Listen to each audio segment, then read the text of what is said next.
around the table, CNN Crossfire host Newt Gingrich, Marc Lamont of HuffPost Live, Democratic strategist Erica Canuti, and Republican strategist Ana Navarro. Okay, here's what caught my attention this week. Written before House Republicans kind of imploded over what they would and would not do vis-a-vis the border crisis, there was a headline from the Hill newspaper, and it read, "Don't screw this up, GOP senators tell House.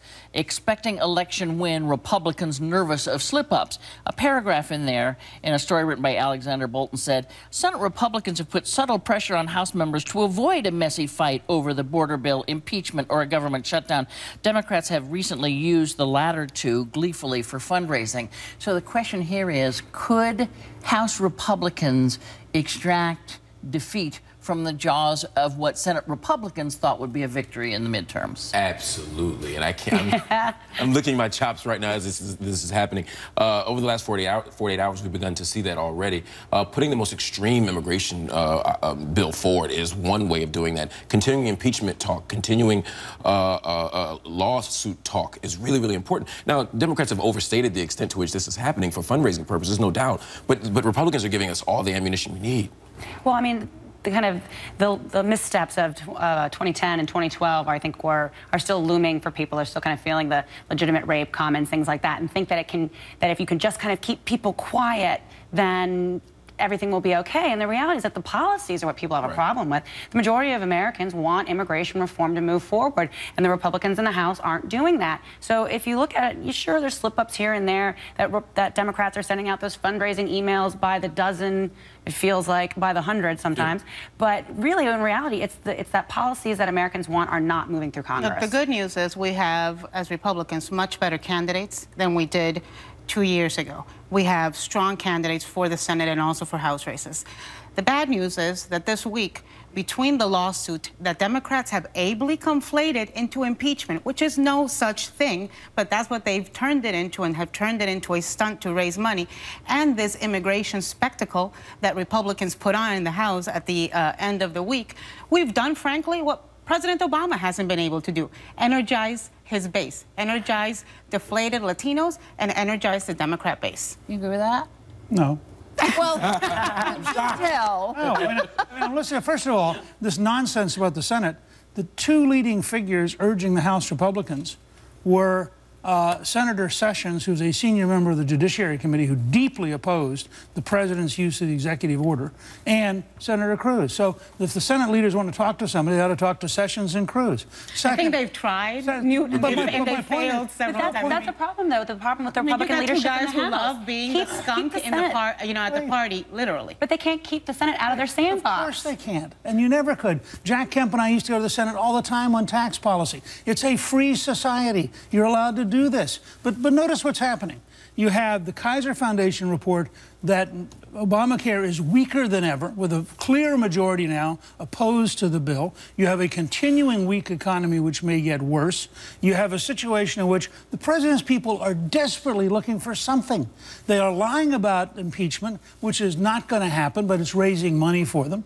The president, I suspect, is preparing an unconstitutional executive order, which, by the way, his weakest area is immigration. And I suggest to you, if he signs an executive order that legalizes 5 million people, that the cost to them in the Senate will be horrendous, which is why 2 Democratic senators have already come out publicly and said, please don't do this. I think you might be overstating, again, the extent to which the president is operating outside the boundaries of the Constitution. You're kidding. No, absolutely not. I mean, again, I have extreme anxiety about executive orders. I had this anxiety with Bush. I have it with President Obama.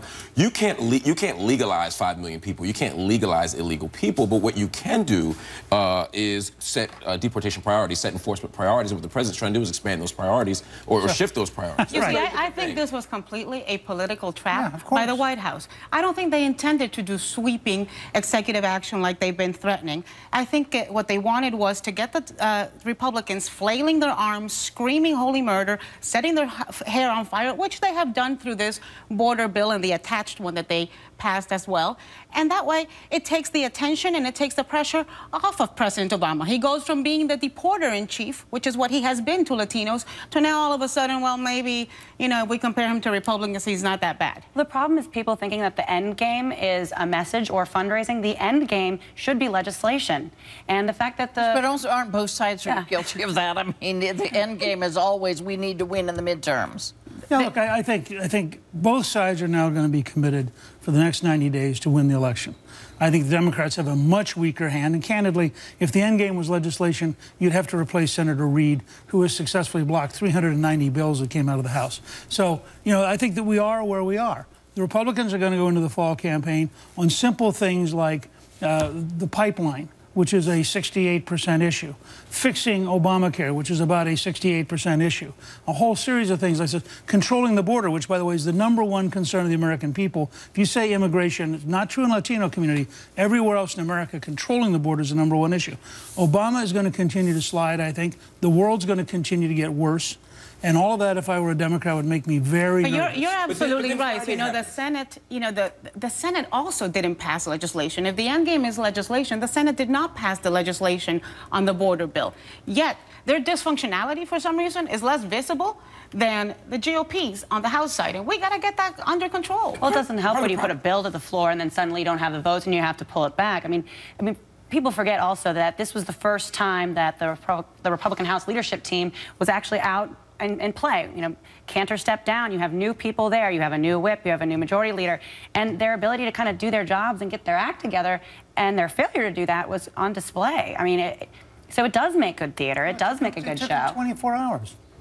But in the legislative, look, having been Speaker, in the legislative process, when you're going through something that's contentious, they had a great week on the highway bill. They had a fabulous week on Veterans Administration reform, including reforms no Democrat would have voted for a year ago. So there are serious things happening. This bill to go, you know, after DACA, after deferred enforcement for the Dreamers, frankly, I call it dumb-bolic.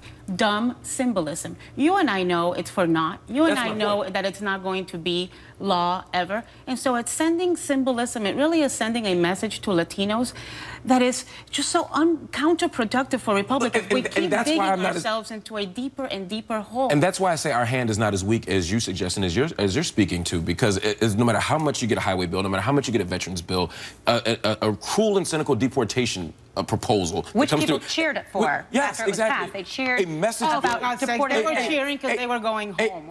That's probably even true, more childish. But that is childish. But a message bill against immigrants as you go on a 5-week vacation is a bad sign, and it makes me feel a lot more comfortable about what's going to happen in November. You can represent the people who don't want the border controlled. We'll represent the people who want the border controlled. We will win that vote by about 2.5. I have yet to border is more controlled than people give credit for. I mean, these kids are turning themselves over to border patrol. We're catching people. Listen, when you're seeing kids go through the border and turn themselves in, it's very hard to make the argument that the border is secure. It just becomes the images don't help you with that argument. But walking up to border agents and turning themselves in, that is ultimate border security. The bottom line is that the bill they tried to pass in the House on border security, forget the Dreamer aspect, was actually a good bill. It was a short bill for a short time, but it was a good bill, and it was a self-inflicted wound by some Republicans to not allow that bill to pass. Ana Navarro, Marc Lamont Hill, Newt Gingrich, Erica Canuti, thank you all very much. Appreciate it.